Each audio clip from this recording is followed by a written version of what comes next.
And I was literally living on a prayer, meditating and praying, and the landlord knocking at my front door and the bill collectors knocking on my back door. And I had just gotten one more stay of eviction.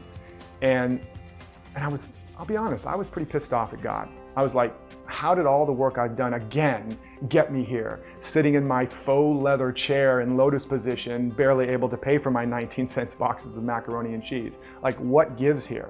I was like Gary Sinise in Forrest Gump. I had my Gary Sinise moment. I sat down one night and I said, okay, God, I don't know if this is true or not, but one way or the other, I'm gonna find out, because I'm not getting up out of this chair until I know. They're gonna have to pry my cold, lifeless hands from this faux leather chair, because I'm not moving until I know the truth.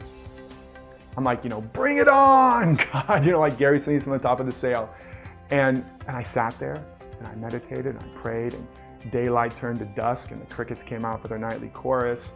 And I wrestled with my angels and demons like Jacob, and was pinned to the floor over and over again.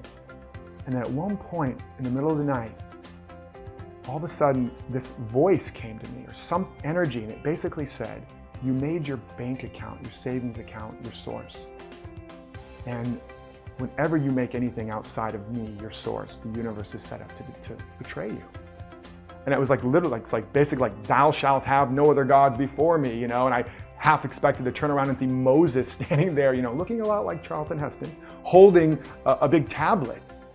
It was that real. I was like, whoa, and it just shook me. And suddenly I understood all these ancient teachings, and I'm getting chills again as I remember this. And all of a sudden this valve opened up in me, and all the stress and all the fear just drained away. And this peace came over me, what could be called the peace that passes all understanding.